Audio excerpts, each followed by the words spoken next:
নমস্কার বন্ধুরা, চলো কিছু জানি চ্যানেল থেকে আপনাদের সবাইকে স্বাগত জানিয়ে আজকের এই প্রতিবেদন। বন্ধুরা, প্রচন্ড গরম পড়ে গেছে। তো এই প্রচন্ড গরমের জন্য গাছকে এখন সলিড খাবার দেওয়া যাবে না। গাছকেও তো ভালো রাখতে হবে। তাই আমাদের খেয়াল রাখতে হবে এই গরমের কটা মাস মানে 2-3 মাস আমাদেরকে সুষম জৈব তরল খাবার গাছকে দিলে গাছ সেটা সহজে গ্রহণ করতে পারবে। আর গাছ যদি সহজে গ্রহণ করতে পারে তাহলে গাছের গ্রোথ ভালো হবে এবং পরবর্তী দিনেতে গাছে ফুল ফল আনতে সাহায্য করবে।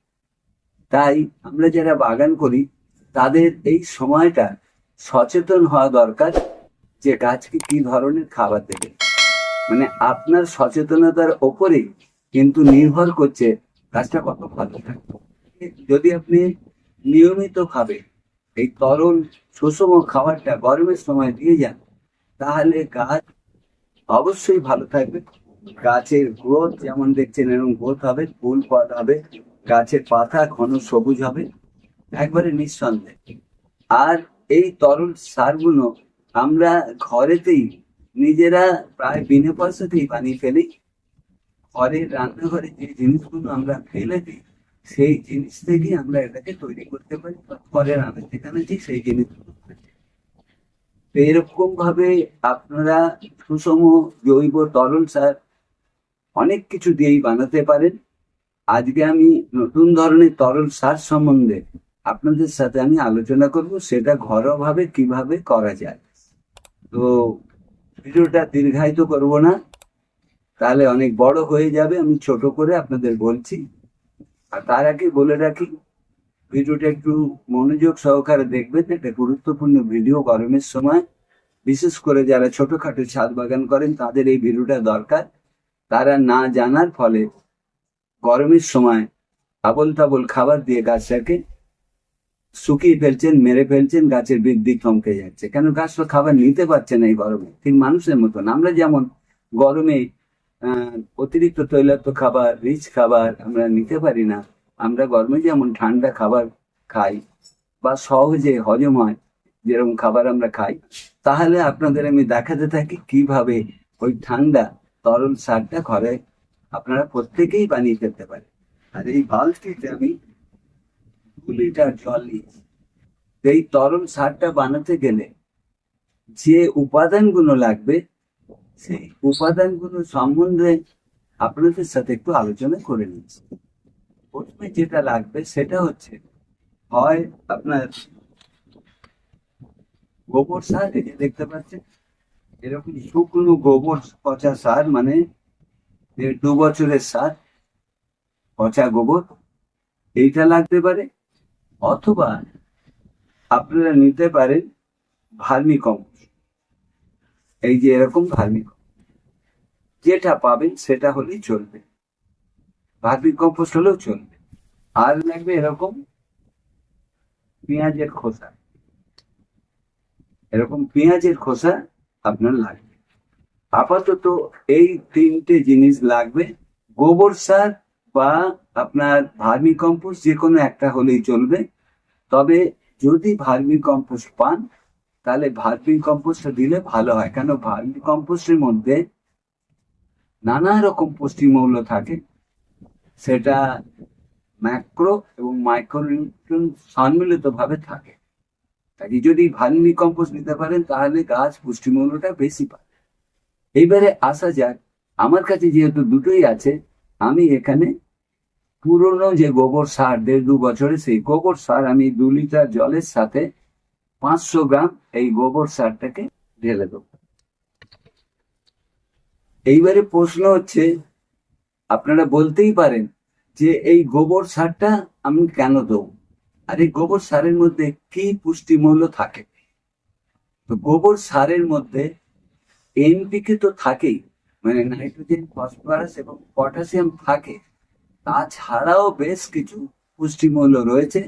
সেইগুলো হলো ক্যালসিয়াম, ম্যাগনেসিয়াম এবং সালফার, যা গাছের বৃদ্ধি ও বিকাশে সাহায্য করে। তাহলে বুঝতেই পারছেন এতক্ষণ পুষ্টিমূল্য থাকার জন্য আমরা অনায়াসেই এই শুকনো গোবরের তরল সার গাছে আমরা এই সময় ব্যবহার করতে পারি। এবারে আসা যাক, যেহেতু আমি ভার্মি কম্পোস্টের কথা বললাম, তাহলে ভার্মি কম্পোস্টের মধ্যে কি পুষ্টিমূল্যগুলো থাকে একটু জেনে নেওয়া যায়। ভার্মি কম্পোস্টের মধ্যে যে পুষ্টিমূল্যগুলো থাকে সেইগুলো এনপিকে মানে নাইট্রোজেন, ফসফরাস, পটাশিয়াম তো থাকেই, তাছাড়াও থাকে ক্যালসিয়াম, ম্যাগনেসিয়াম ও ট্রেস নিউট্রিয়েন্টস গুলো এর মধ্যে থাকে। এই পুষ্টিমূল্যগুলো গাছের বৃদ্ধি, গাছকে সুস্থ রাখা এবং গাছে ফুল ফল আনতে সাহায্য করে। কাজে আপনারা বুঝতে পারলেন ভার্মি কম্পোস্ট কেন আমরা গাছে ব্যবহার করব। এইবারে এই গোবর মিশ্রিত জলটাকে আমি নেড়ে নেব।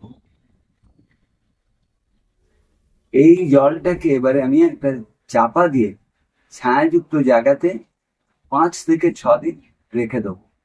আর রোজ একবার করে এসে এইটাকে একটু ভালোভাবে 2-3 মিনিট নেড়ে দেবো। তাহলে 5-6 দিনের জন্য এটা একটা ছায়াযুক্ত জায়গাতে চাপা দিয়ে আমি রেখে দিচ্ছি। এইখানে আমার 700 ml জল আছে। 1 মুঠো পেঁয়াজের খোসা, 1 মুঠো পেঁয়াজের খোসা ওই জলের মধ্যে দিয়ে দিলাম। একটু বেশি কম হলেও ক্ষতি নেই, যেহেতু এটা জৈব।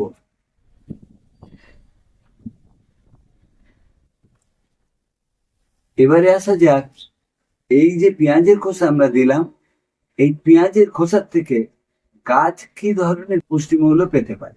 Calcium, potassium, magnesium, iron, phosphorus এবং সালফারের মতন খনিজ পুষ্টিমূল্যগুলো এই পেঁয়াজের খোসার মধ্যে থাকে।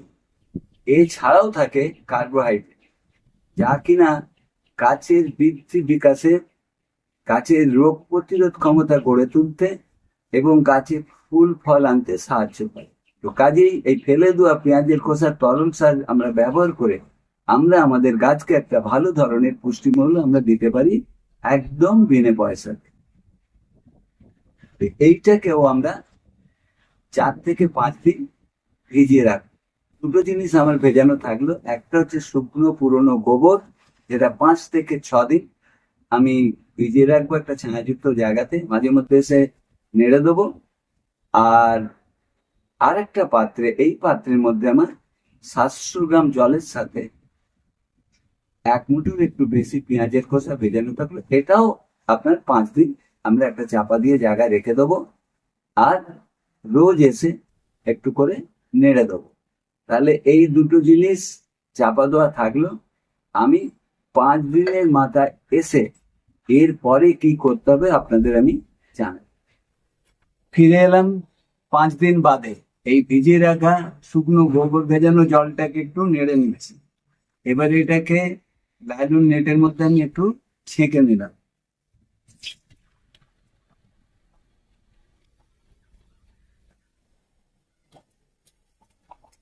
পেঁয়াজের খোসা ভেজানো জলটাকেও নেড়ে নিয়ে এর মধ্যে ছেঁকে ঢেলে দিলাম।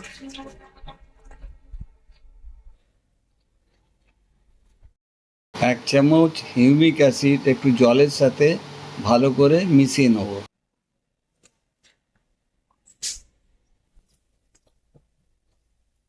এবারে এই হিউমিক অ্যাসিডটাকে এই জলের মধ্যে একটু নেড়ে নিতে হবে, কেন যাতে এটা ভালোভাবে গুলে যায়। গুলে যাওয়ার পরে এই দাঁড়ালো। এবারে এই হিউমিক অ্যাসিডের গোলা জলটাকে এই দ্রবণের সাথে মিশিয়ে দিলাম। তাহলে দ্রবণটা আমার তৈরি হয়ে গেছে, কিন্তু এই মুহূর্তে এইভাবে এটাকে গাছে দেওয়া যাবে না, এটাকে আরো পাতলা করতে হবে। কাজেই এর সাথে আমি 8 লিটার জল মেশাবো।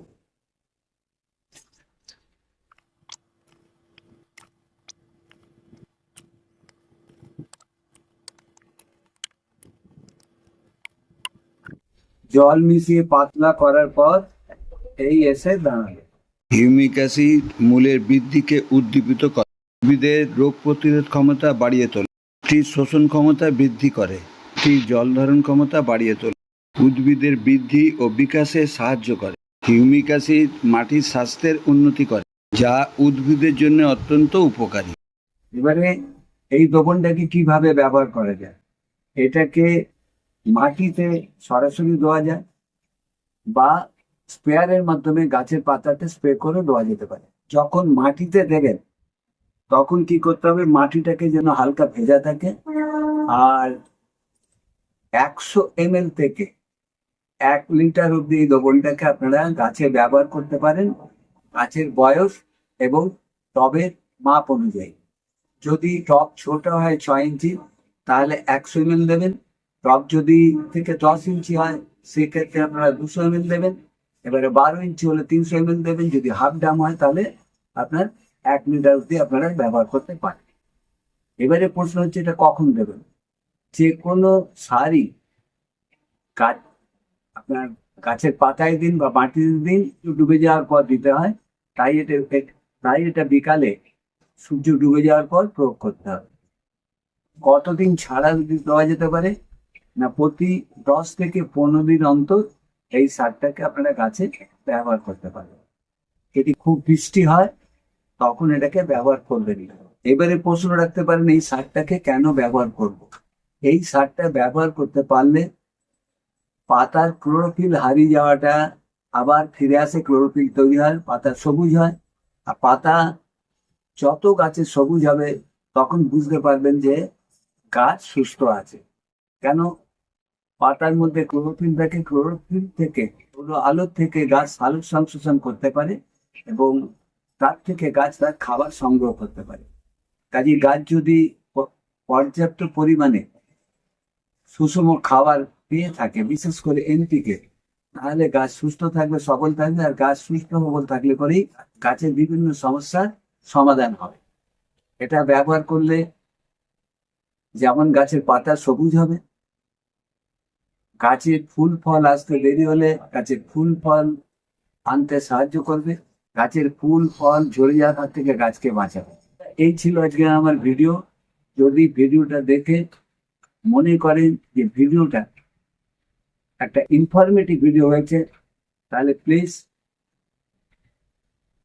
একটু লাইক করবেন। আর কমেন্ট থাকলে অতি অবশ্যই কমেন্ট করবেন এই বিষয়ের উপরে। আমি আমার সাধ্য মতন উত্তর দেওয়ার চেষ্টা করব। আর যদি এটা কি মনে করেন যে আপনাদের কাজে লাগবে বা অন্যদেরও কাজে লাগতে পারে, তাহলে অনুরোধ করব ভিডিওটাকে একটু জানাশোনার মধ্যে বেশি করে শেয়ার করে তাদেরকেও একটু দেখার সুযোগ করে দেবেন। আজকের মতন আমি আপনাদের কাছ থেকে বিদায় নিচ্ছি। আবার আপনাদের সঙ্গে দেখা হবে পরবর্তী দিনে অন্য কোনো ভিডিওর সাথে। ততদিন আপনারা ভালো থাকুন, সুস্থ থাকুন। ধন্যবাদ।